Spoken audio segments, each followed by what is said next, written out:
It is an absolutely insane time to be a Marvel Snap player. We've got the biggest OTA in Marvel Snap's history with 8 unique cards getting buffed, nerfed, or changed, which is going to have an immense impact on the meta. Let's get talking about it right now. We're starting with Elsa Bloodstone. Can you believe it? A season pass card has been nerfed. A 57% win rate, a great cube rate, and almost 1 in 4 games featuring Elsa at a 27% meta share. Finally, the card's been nerfed. It goes from giving +3 to a card played to fill the location to +2. Now this is a very significant nerf, and you're going to see a bit of a common theme here where the package of Elsa, Kitty Pryde, and of course Angela are going to see some nerfs here as a whole, with Kitty Pryde being nerfed prior, and Angela we'll be talking about soon. But obviously Elsa Bloodstone was just a great card. It was a great season pass card. I thought I loved it. I mean, I did love it. What's interesting about Elsa is that it was incorporated into so many different archetypes. It really lifted a bunch of different archetypes, which is great, but Elsa itself was obviously overperforming. I thought that maybe Man-Thing was going to help kind of bring it down, as you tend to zoo really small power cards, but then Luke Cage just exists. So then with Luke Cage in the meta, like, what are you going to do with Man-Thing? Nothing, basically, right? So Elsa kind of got off scot-free, even with the release of Man-Thing, and the result is it had to get tuned down. It just did. I like the idea of the season pass cards getting adjusted. I think that's okay if they release a card that comes in a little too hot. I don't think Secondary should feel bad about making some adjustments to basically keep the meta in check. I know it might piss off some people that did spend the $10 on the card. I understand that perspective too. But at the same time, I'd rather them fix the meta than leave it kind of stranded in no man's land as the meta turns to shambles over trying to preserve their bottom line.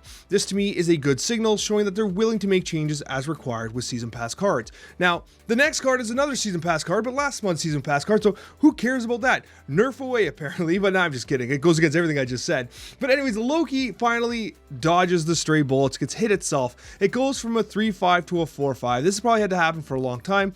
I don't think this kills Loki. You often play him on 5 anyway, but you usually play him on 5 with Kitty Pryde. Play him on 4 with Kitty Pryde, so that is a 4 energy. Now you have to play him on 5 with Kitty Pryde if you want to do that combination. So it actually is a very significant nerf and change to the way that Loki's generally played. It makes the Kitty Pryde package feel a little weaker. It might move towards an Agent 13 style play now.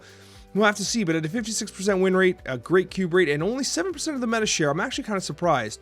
The meta share is not crazy with Loki, and you did have the release of Triple M, which did have a negative impact on the win rate and the viability of Loki. Still just a great deck. If not on aggregate, probably still one of the best archetypes in the game behind High Evolutionary.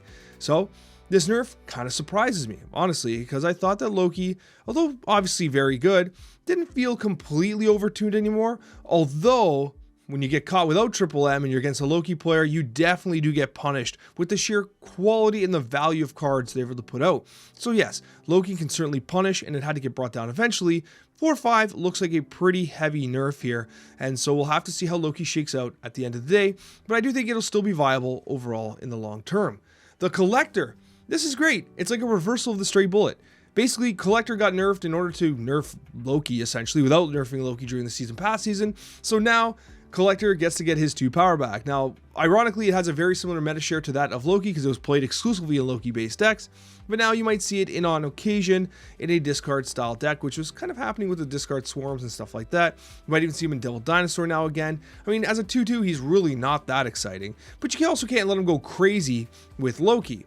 Now, the change to Collector does offset the nerf to Loki slightly, because Collector is still going to be a core component of the Loki-based decks, so Loki probably isn't completely dead in the water, as long as Collector is going to be a-okay. Moving to the next card, Angela. We talked about this before. The Angela, Bloodstone, and Kitty Pryde package has seen some damage being done here. And Angela does have its floor raised, becoming a 2-2, but its ceiling lowered, only getting 1 power per additional play. Now, obviously, this is a nerf to Kitty Pryde, which obviously just pounds on top of the Angela over and over again. But for Series 1 players, this kind of feels bad, because Angela was a core component of your early decks in Series 1 and Series 2. So naturally, I know there might be people a little bummed about this. With that being said, Angela has often been pretty crazy, getting to like 212, 214 in these bounce-based decks with the Bloodstone Kitty Pryde combinations. Now, with this change, she definitely has a lower ceiling, but does it completely kill those decks? It's hard to say, because now you also have the nerf to Bloodstone, the nerf to Angela, the prior nerf to Kitty Pryde. The whole package is significantly weaker than it was at the start of the season. We'll have to see how it impacts the win rates overall. But at 21% meta share, yes, Angela was far too common, although it's too common because of one particular archetype. So we'll have to see how things shake up. This is a pretty aggressive nerf to these archetypes as a whole. Now, this is my fault.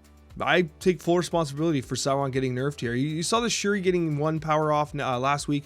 Sauron getting 1 power off this week, and this is my fault because I went on this Snapchat and I bragged about how no one complains about Sauron. Sauron's one of the highest win rate cards in Marvel Snap. It's literally one of the best, and no one talks about it, no one complains about it. Well, I did on the Snapchat with Cozy, and here we go.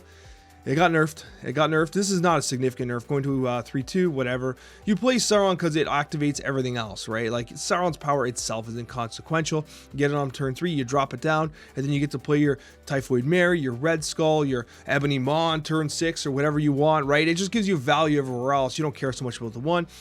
Sauron's fine. What's exciting, though, is the hint that some new stuff's planned for the future, which might kind of be an ongoing kind of removal type kit, which is really exciting. You'll love to see that. I obviously know a couple cards that have been leaked already, but things always change, so I'm excited to see what the team has in store. But obviously at a 63% win rate.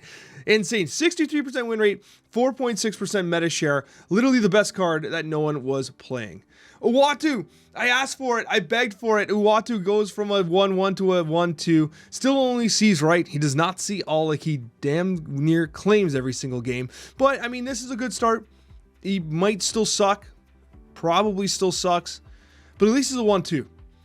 He probably still sucks. But you know what? He got the buff. They were a little conservative on the 1-1. Now they're at 1-2, which is great to see. Look at that. Look at that meta share, 0.4%. Let's see if we can get it above 1%, folks. Let's hope and pray that Uatu becomes a meta. I don't think he ever will, but one can hope. I love Uatu. Hellcow, 4-8 from 4-6. That's a huge buff. Because if you think about it, MODOK is a 5-8. Now you have a 4-8 Hellcow. So you have a consistent stat line with MODOK for 1 less power. What often people listen, people often don't play Hellcow since the release of MODOK. It's easy to forget that it's coded to release 2 separate cards. So discard 2 separate cards, I should say. So MODOK will always hit 2 unique cards in your hand, which can be really beneficial with like Collector Swarm, because it increases the chance that you'll get rid of the Wolverine in your hand and the swarms, because it's always going to hit multiple cards, right? That can be really interesting in some decks. If you're holding Swarms and you're holding Apocalypse, Swarm Apocalypse, right? Something Apocalypse, Wolverine Apocalypse, whatever it happens to be, that can be really good too. Whereas, MODOK's indiscriminate in its discard. So I think that Hellcow's interesting. This is really interesting, and we'll have to see how this actually plays in the meta, because I think the extra kind of, the boost of 2 power is significant, and the reduction of cost gives it a little bit of an edge in terms of power over MODOK, which although is the most reliable discard in the game. So this is interesting. Obviously very little meta share. No one's playing Hellcow right now, but if you've got the pixel Hellcow, you're probably going to want to flex the best pixel in the game. Spectrum, the beginner card, a 55% win rate, 1.7% meta share, has been buffed from a 6.5 to a 6.7. This is actually crazy because I was recently playing during the streams for the Twitch drops. I was playing a Spectrum-based ongoing deck, which I'm going to do a video on in this weekend. So definitely keep an eye out for that. Subscribe if you're not subscribed already, so you can catch that video.